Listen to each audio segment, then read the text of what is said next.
Bueno, muy bien, estamos ya en la ciudad de Buenos Aires junto al señor Alejandro Fabri, la historia del fútbol caminante, diríamos. Bueno, no sé si es un buen título, discúlpeme, hice lo mejor que pude.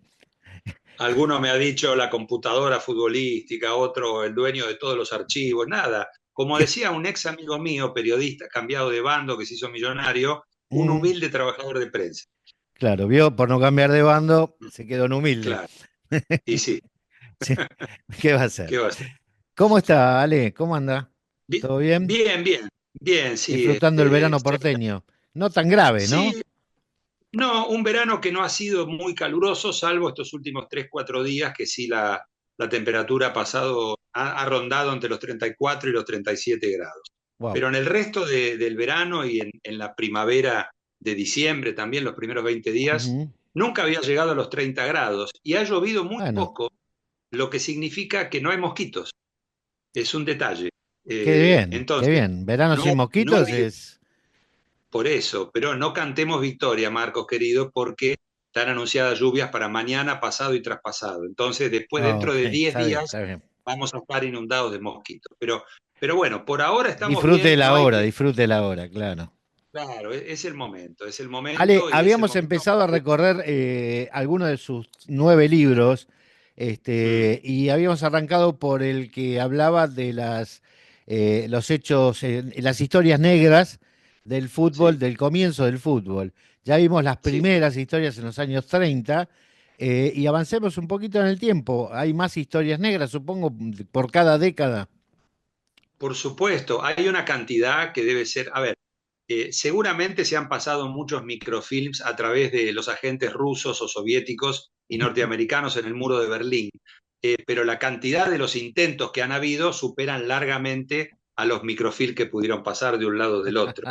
En el caso de los partidos con corrupción, soborno, incentivación, nosotros conocemos una ínfima parte porque son Claro. casos que han tomado mucha repercusión, sobre todo porque a lo mejor en algunos casos había jugadores importantes y porque alguien habló.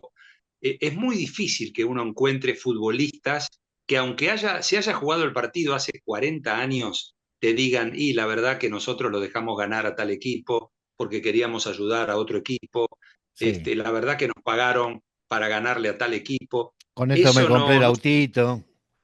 claro, eso no sucede habitualmente. El año de 1940 es un año muy particular porque el campeonato de 1940 fue un fútbol, siempre ha sido especial el fútbol argentino. Mirá, en 1940 se inaugura la Bombonera, hecha con plata donada por el gobierno nacional del general Justo, el La, mismo que le la, había dado un generoso crédito a River en el año 38. O sea, River y Boca recibieron plata importante del gobierno militar de aquellos años y después los dos presidentes, las comisiones directivas de ambos clubes lo nombraron al mismo tiempo socio honorario al general Justo, tanto de River como de Boca por la contribución que hizo para la Bombonera y el Monumental. para aquellos que no Eh, sepan, estamos hablando de los estadios del Club Atlético Boca Juniors y River Plate, aquellos que no sean claro, conocedores del fútbol argentino, que son los más claro, equipos más grandes, digamos, del fútbol, ¿no?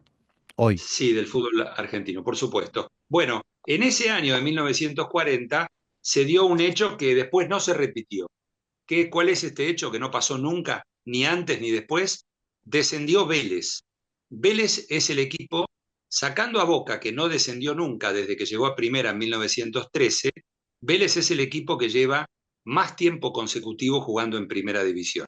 Ujú. Vélez entró a primera división en 1919, después de jugar en segunda división, y en 1940 le tocó descender por una maniobra de corrupción absoluta. Vélez tuvo que estar 3 años jugando en la vieja primera B. En el 41 lo superó Chacarita, había un solo ascenso. Chacarita le ganó el primer puesto, Chacarita había descendido con Vélez en el año 40 y volvió muy rápido. En el 42 subió Rosario Central con una campaña fenomenal, con una gran figura que fue Gualdino Aguirre, el famoso Torito Aguirre, y en el 43 Vélez ganó el campeonato de punta a punta, con la conducción ya de José Amalfitani y como presidente, y bueno, y desde el año 44 que volvió a Primera División, no descendió nunca más. Es el segundo equipo, cumplió 80 años el año pasado consecutivos en Primera División y hoy es una de las instituciones más grandes del fútbol argentino, sin ninguna duda. Bueno, ¿qué pasó? ¿Qué pasó? ¿Cómo fue Faltando, que descendió? bueno, Tengo muchos, te había digo dos. que tengo muchos amigos expectantes de este bloque, ¿eh? Bueno, voy a esto. Faltando, eran 16 equipos que jugaban partido y revancha, primera y segunda rueda, en 30 Ujú, fechas. Faltando unas 6, 8 fechas, más o menos, 7, 8 fechas, Chacarita, que estaba peleando el descenso y finalmente descendió, era último iba, jugaba con ujú. Newell's Old Boys en Rosario. Newell's había llegado, invitado por la AFA, Newell's, lo mismo que Rosario Central, fueron incorporados a Primera División directamente en 1939.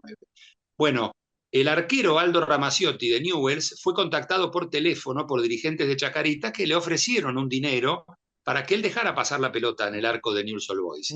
El arquero se llamaba Aldo Ramaciotti y era vecino de la zona sur de Rosario y tenía un hermano que tenía un bar, una confitería común para tomar café, como se estilaba en aquellos años, en Arroyo Seco, una ciudad pequeña que está a unos 30 kilómetros antes de Rosario. Ramaciotti le contó a su hermano esto y llamó al presidente de Newell's y también le contó. El presidente de Newell's avisó a la policía, entonces le dijeron a Ramaciotti que citara a los dirigentes de Chacarita en el bar del hermano en Arroyo Seco y que en el momento que le dieran la plata, que lograra que la gente de Chacarita le diera la plata en un sobre, porque no había transferencias todavía en ese Claro, claro. momento. Que Ni le llevaran QR, la no plata, había código claro, QR. claro, no había nada de eso, que le llevaran la plata en un sobre de papel madera. Bueno, así pasó. Llegaron el secretario y no me acuerdo si era el vicepresidente o el tesorero, uno se llamaba Rabinovich, el otro se llamaba Berra. Bueno, en el momento en que le dieron el sobre con la plata a Ramaciotti, que estaba sentado gentilmente tomando un café con los dos dirigentes de Chacarita, de atrás de una cortina salió un policía y dijo, como en las películas, ¿no? Alto en nombre de la ley, quedan ustedes detenidos y se llevaron a los dirigentes de Chacarita con la prueba del delito, que era la plata en ese sobre. Claro. Bueno, Chacarita fue sancionado duramente, le hicieron perder los puntos de 6 partidos Mm. consecutivos Y y descendió. Chacarita se fue al descenso directamente. Claro. El caso de Vélez es diferente. Vélez no estaba haciendo una buena campaña, estaba peleando el descenso con Atlanta. Entre Atlanta y Vélez estaba el otro descenso, el segundo, el penúltimo del campeonato. En la última fecha, Atlanta recibía a Independiente en Villa Crespo y Vélez recibía en la cancha que tenía en Villaluro a San Lorenzo, el San Lorenzo de Isidro Lángara, el famoso vasco goleador que había llegado el año anterior. San Lorenzo ya no jugaba por nada, era la última fecha del campeonato, Vélez tenía que ganarle a San Lorenzo y se mantenía en primera porque estaba ubicado un punto por arriba de Atlanta. Ujú. Ganar un partido significaba 2 puntos, no 3 como en Claro, los claro. últimos 30 años. Bueno, y Atlanta la tenía mucho más difícil porque recibía al campeón de 1938 y que en 1939 también había salido campeón. Tenía más o menos a unos jugadores llamados Arsenio Erico, Vicente de la Mata, Antonio Sastre. Bueno, la delantera maravillosa e independiente de aquella época. Mm. Comienzan los dos partidos a la misma hora. Ya había transmisiones radiales en el año 40 en la Ujú. Argentina de fútbol. Ok. Eh, Usted no, me imagino que no lo sabe. Termina el primer tiempo los dos partidos. Vélez y San Lorenzo iban 0-0. Vélez atacó pero no pudo convertir y el partido estaba 0-0. Cuando llegan los jugadores de Vélez al vestuario, preguntan, ¿cómo va Atlanta con Independiente? Gana Atlanta 6-0.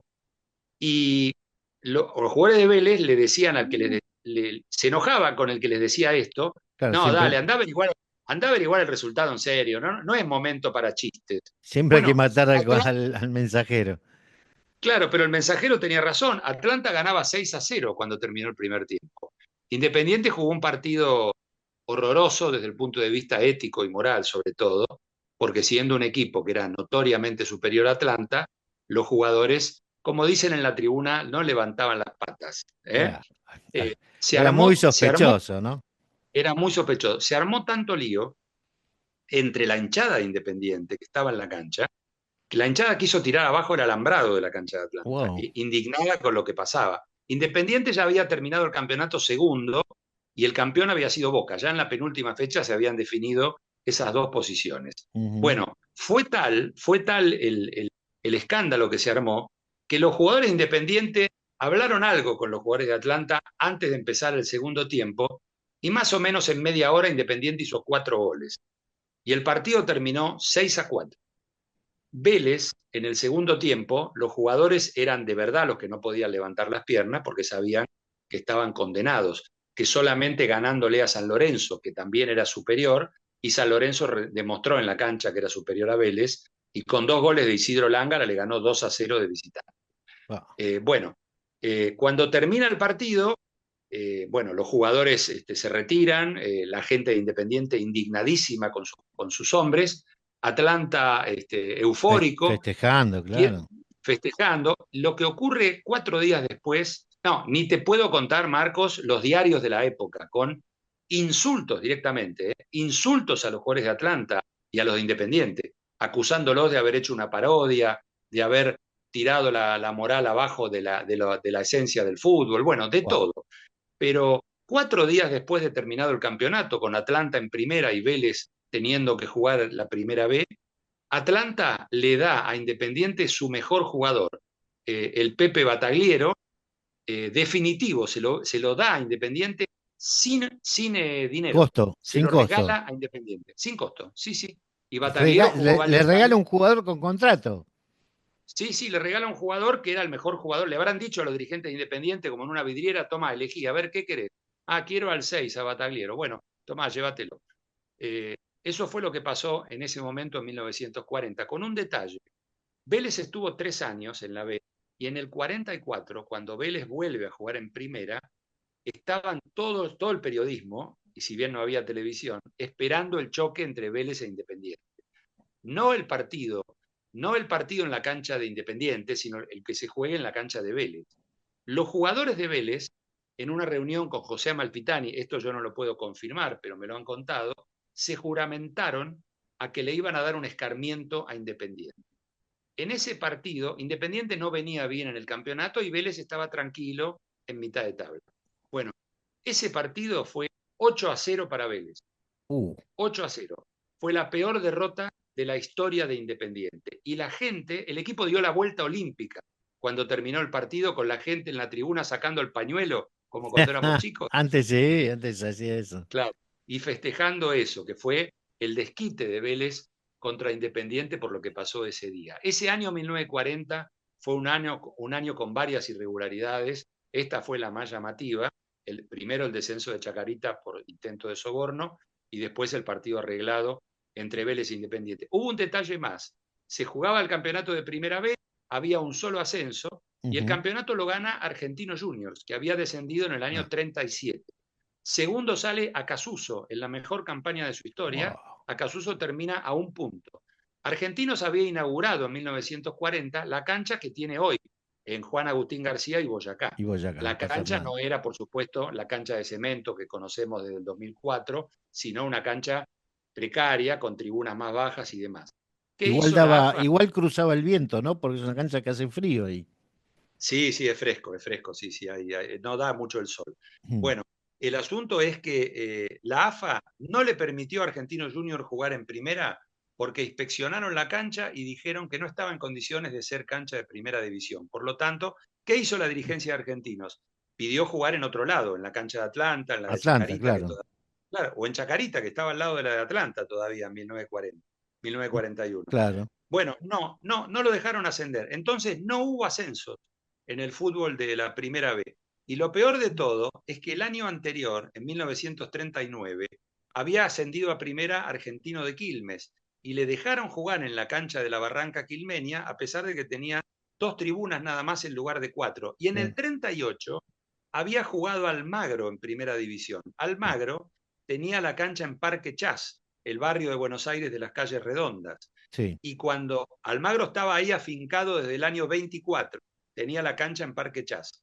Y justo cuando gana el campeonato en diciembre del 37 Almagro, la municipalidad le manda carta documento a Almagro diciéndole que se tiene que ir de Parque Chas porque interrumpe el recorrido de las calles circulares que hay en el barrio. Entonces Almagro se queda sin cancha y juega el campeonato de primera jugando de local en la cancha de San Lorenzo o en la de Ferro. O sea, al único equipo que no le aplicaron el reglamento, que mejor dicho, Que el sí le que no le hicieron aplicaron. la vista gorda, fue a Argentinos Juniors en 1940. Tuvo que esperar Argentinos hasta 1956 para volver a Primera División. ¿16 años tuvieron que esperar? Sí, sí, porque no pudo llegar a los primeros puestos en los siguientes años. Ahora, la Es pregunta es, sencillo. ¿por qué había alguna animosidad especial con Argentinos Juniors? ¿O cuál era el tema? Porque no se No, explica. no se explica como tantas cosas no se explican en el fútbol argentino. La verdad que Ah, no tengo una ok, respuesta. Yo está bien. busqué, hubo reclamos de los dirigentes de Argentinos, pero no, no respondieron, no hubo respuesta. Ujú. Inclusive encima, Argentinos Juniors iba primero en 1948, en la primera vez, cuando se suspende el campeonato por la famosa huelga de 1948. Los Ajá, profesionales hacen huelga porque el gobierno del general Perón no reconocía como trabajadores a los futbolistas.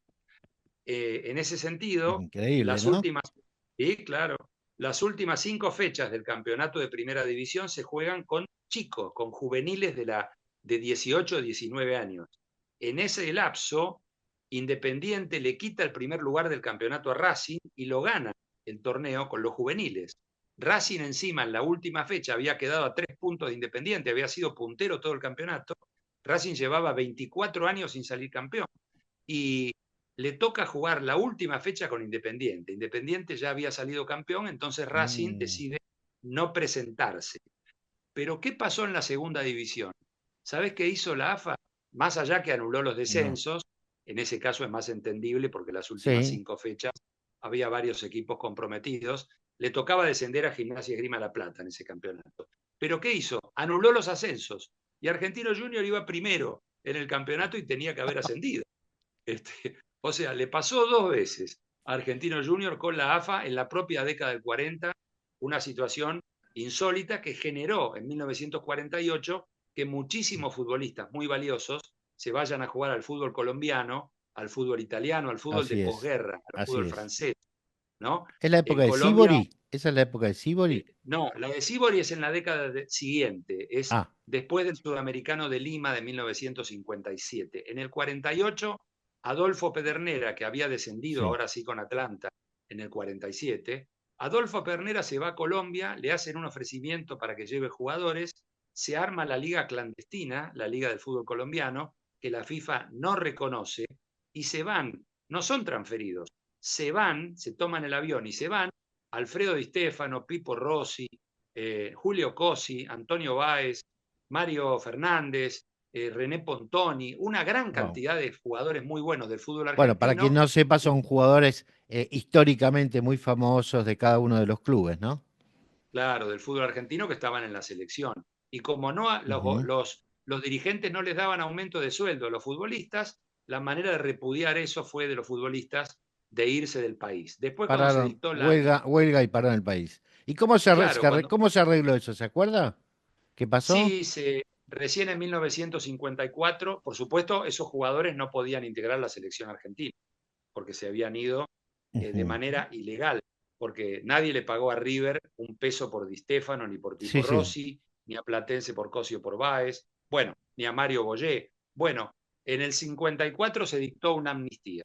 Se reconoció a la Ah, Liga Colombiana de Fútbol y en 1954 vuelven.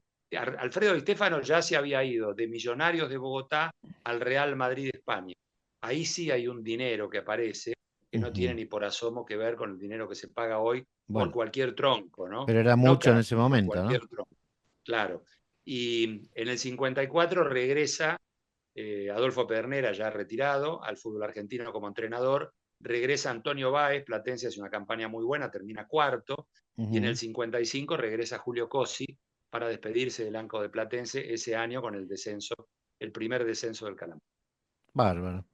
Bueno, muy bien. Historias hermosas las del fútbol argentino, que yo supongo que a aquel amante de fútbol obviamente le debe interesar y por supuesto que también a aquel no amante del fútbol le interesa como una cuestión histórica porque de alguna manera pinta algunas de las características que después hicieron al ser nacional argentino, ¿no?